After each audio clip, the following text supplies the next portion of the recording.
Баршаңызға қайырлы күн. Сіздермен Бауырсақ ТВ. Бүгін біз қысқыға бұрышты салат немесе лечо деп те атаймыз, әзірлейтін боламыз. Өте оңай жасалу жолымен бөлісетін боламын. Видеоны соңына дейін көріңіз. Ол үшін бізге тәтті бұрыш, қызанақ, сәбіз, пияз, май, тұз, қант және сірке суы қажет болады. Барлық заттардың грамдарын описание бөліміне жазып қоямын. Еще дегенді басып көрсеңіз болады.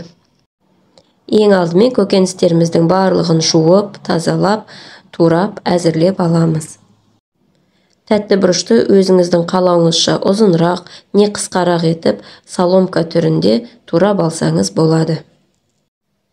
Описание бөліміне менде нақты қанша грамм салынғанын және қанша литр салат шыққанын жазып кететін боламын, және негізгі грамдарын жазатын боламын.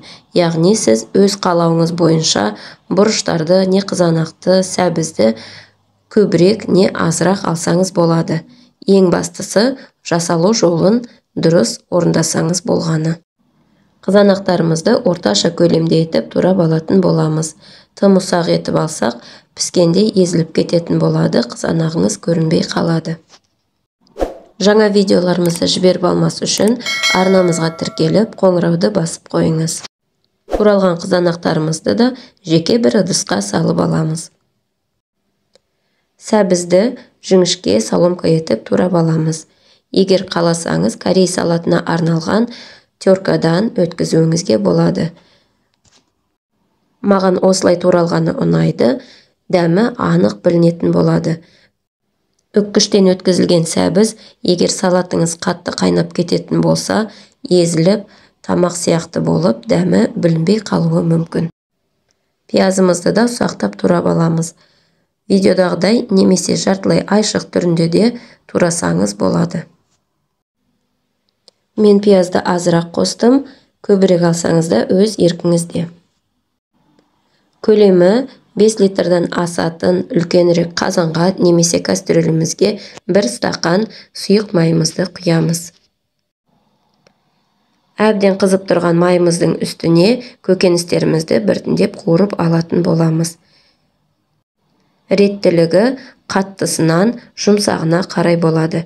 Ең алдымен қызып тұрған майымызға пиязымызды кішкене сарғайып жұмсарғанша 5-7 минут көлемінде қуырып аламыз. Пиязымыз жұмсарып, сарғайған уақытта үстінен сәбізімізді салып бірге қуырып алатын боламыз. Бұл салаттың жасалу жолы өте оңай, ал дәмі ерекше дәмді. Менің арнамда қарапайым, оңай әзірленетін салаттың түрлері өте көп. Басқа да салаттарды көру үшін видео бөліміне өтіп қарасаңыз болады. Қыста рахаттанып жейтін боласыз, менімен бірге әзірлеп көріңіздер. Қуырып отырған көкөністерімізді арасында араластырып отыруды ұмытпаңыз. Сәбізіміз жұмсарып, қуырылып болған уақытта үстінен бұрышымызды салатын боламыз. Барлығын дұрыстап араластырып, оны да 5-6 минут көлемінде қуырып аламыз. Арасында астын үстіне ауыстырып, араластырып тұруды ұмытпаңыз. Бұрышымыз біраз қуырылып, жұмсарған уақытта үстінен қызанағымызды саламыз. Қызанақты салған соң үстінен кішкентай кесемен немесе кішкентай күрешкемен, менде 150 грамм шықты, қантын және де дәміне қарай тұзын саламыз. Мен 2,5 ас қасық тұз қостым.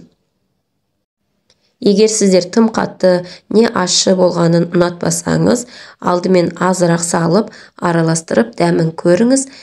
Артынша дәміне қарай тұзын, қантын реттеп, азырақ не көбірек етіп салсаңыз болады.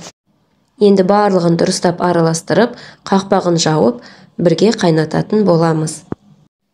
Барлығы бірге бүлкілдеп қайнаған сәтінен бастап, отымызды орташа отқа азайтамыз және де барлығын бірге 20 минут көлемінде қайнататын боламыз. Түбі күйіп кетпес үшін арасында бір араластырып қойыңыз. Менде 20 минут уақыт өтті. Енді 9% сірке суынан 4 қасық сірке суын қосатын боламын. Егерде сізде 70% сірке суы болатын болса, 1 немесе 2 ас қасық қоссаңыз болады. Сірке суын қосқан соң, барлығын дұрыстап араластырып, тағы да 5 минут көлемінде бірге қайнататын боламыз. Менде тағы да 5 минутым өтті, салатым дайын, енді ыстық күйінде стерилденген банкаларымызға салып аламыз. Бұрандалы немесе арнайы жапқышпен жабылатын банка пайдалансаңыз да өз еркіңізде. Дайын болған банкаларымызды төңкеріп, сыртынан жылы орап, бір түнге салқындағанша қойып қоятын боламыз. Салқындаған банкаларыңызды салқын жерге немесе тоңазытқышқа сақтап жесеңіз болады.